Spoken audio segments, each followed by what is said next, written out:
இப்போ வடகாடு பிரச்சனை குறித்து இப்போ வந்து மாவட்ட ஆட்சியரை சந்திச்சிருக்கீங்க. என்ன அந்த மனு நீங்கள் கொடுத்துருக்கீங்க, என்ன நடவடிக்கைன்னு சொல்லியிருக்காங்க? வடகாடு பிரச்சனை சம்பந்தமாக மாவட்ட ஆட்சித்தலைவரிடம் கோரிக்கை மூலமாக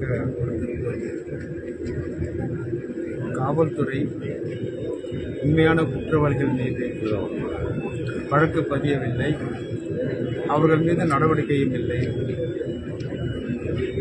அதே போல பட்டியலின மக்கள் பாதிக்கப்பட்டிருக்கின்ற அந்த மக்கள் மீதே மீண்டும் பொய் வழக்குகளை பதிய வைத்து அவர்களையே கைது செய்கின்ற ஒரு நடவடிக்கை தான் இங்கே நடைபெற்றுக் கொண்டிருக்கின்றது. காவல்துறை இந்த மாவட்டத்தை பொறுத்தவரை ஆதிக்க சக்திகளுக்கு ஆதரவாகவும் பட்டியலின மக்களுக்கு எதிராகவும் புதுக்கோட்டை மாவட்ட காவல்துறை செயல்படுகிறது. உண்மையாக வருத்தம் அளிக்கிறது. ஆகவே படிக்கின்ற மாணவர்களை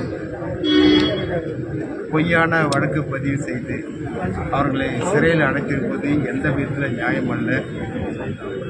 பட்டியலின மக்களுக்கு கேட்பார் இல்லை என்று நினைக்கிறார்கள்.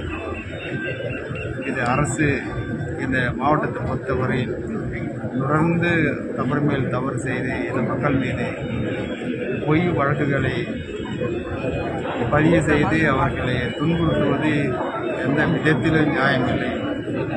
ஆகவே பொய் வழக்கு பதிந்திருக்கின்ற இந்த மாவட்ட காவல்துறை பட்டியலின மக்கள் மீது இருக்கின்ற அந்த வழக்கை திரும்ப பெற வேண்டும். யாரெல்லாம் தாக்கினார்களோ அவர்கள் மீது வழக்கு பாயவில்லை, அவர்கள் மீது எந்த சட்டமும் பாயவில்லை. ஆகவே காவல்துறை தன்னுடைய தவறுகளை திருத்திக் கொண்டு உண்மையான குற்றவாளிகள் மீது அவருடைய பார்வையை செலுத்த வேண்டும், அவர்களை கைது செய்ய வேண்டும், அதிலும் வன்கொடுமை சட்டத்தின் கீழ் கைது செய்ய வேண்டும் என்று என்னுடைய கோரிக்கை. இன்றைக்கு மாவட்ட ஆட்சித்தலைவரிடத்தில் நாங்கள் பேசுகின்றோம். பாதிக்கப்பட்ட மக்கள் தெருவிலேயே அவர்கள் அடித்து நொறுக்கி வீடுகளை கொளுத்தி அவர்கள் வைத்திருக்கின்ற மோட்டார் வாகனங்கள் எல்லாம் கொளுத்தி சேதப்படுத்தி இருக்கிறார்கள்.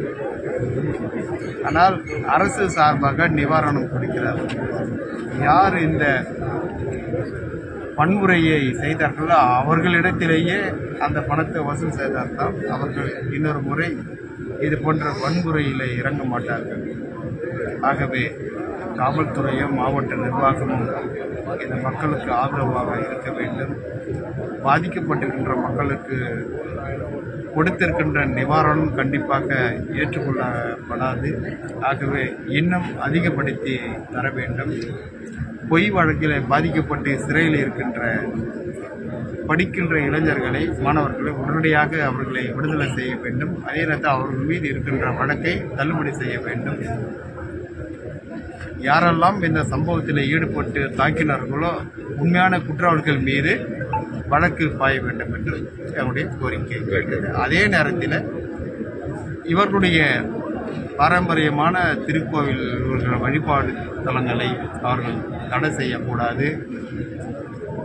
பட்டியலின மக்கள் விளையாடுகின்ற அந்த விளையாட்டு திறனை அவர்கள் பயன்படுத்த வேண்டும் அல்லது அதை பிடித்துக் கொள்ள வேண்டும் என்று நினைக்கிறார்கள். கண்டிப்பாக அதுவும் தடுக்கப்பட வேண்டும். இந்த மக்களுக்கு உரியது என்பதை இந்த அரசு அவர்களுக்கு தெரியப்படுத்த வேண்டும் என்று கேட்டுக்கொள்கிறேன்.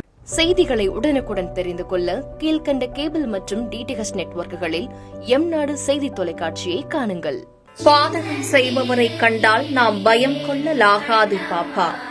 மோதி மிதித்துவிடு பாப்பா, அவர் முகத்தில் உமிழ்ந்துவிடு பாப்பா. அண்மை செய்திகளை உடனுக்குடன் தெரிந்து கொள்ள இணைந்திருங்கள் எம்நாடு தொலைக்காட்சியுடன்.